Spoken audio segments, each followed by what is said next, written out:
இனிமே கண்ணை மூடிட்டு கடலை எண்ணெய் வாங்கலாம்.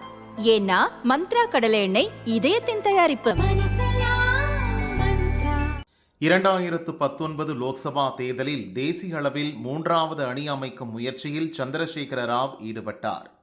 அப்போது பில்லி சூனியம், மாந்திரீகம், பழிவாங்கும் செயல்பாடுகளிலிருந்து தன்னை பாதுகாத்துக் கொள்ள இமாமி ஜமீன் என்ற பாரம்பரியமிக்க பட்டு துணியை தன் வலது கையில் கைப்பட்டையாக கட்டியிருந்தார். இந்த தேர்தலில் சந்திரசேகர ராவை பின்பற்றி துரை வைகோவும் தனது இடது தோள்பட்டையில் அதே பட்டு துணியாலான கைப்பட்டை அணிந்துள்ளார். யாருக்கும் தெரியாமல் இருக்க அவரது கட்சி கொடி நிறத்தில் அதை தயாரித்துள்ளதாக தெரிகிறது. இது குறித்து மதிமுக வட்டாரங்கள் கூறியதாவது: துரை வைகோவை தன் வாரிசாக அரசியலுக்கு கொண்டு வந்ததில் இருந்து வைகோ பல இன்னல்களை சந்தித்து வருகிறார். துரையின் அரசியல் பிரவேசத்திற்கு எதிர்ப்பு தெரிவித்து முன்னணி நிர்வாகிகள் துரைசாமி, செங்குட்டுவன், சண்முக சுந்தரம் போன்றவர்கள் வெளியேறினர். முதன்மை செயலர் பதவி வகித்த துரை தேர்தலில் போட்டியிட விரும்பாமல் இருந்தார். ஆனால் அவரை கட்சி நிர்வாகிகள் போட்டியிட வலியுறுத்தினர்.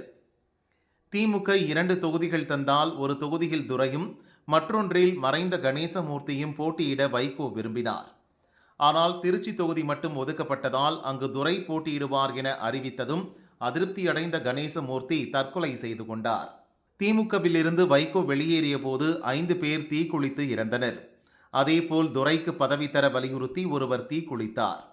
இதுபோல் இறந்தவர்களின் ஆன்மாக்களால் துரைக்கு எந்த பாதிப்பும் ஏற்படாமல் தடுக்கும் வகையில் சந்திரசேகர ராவ் போல கட்சி கொடி நிறத்தில் துரையும் கைப்பட்டை கட்டியுள்ளார் என அந்த வட்டாரங்கள் கூறின.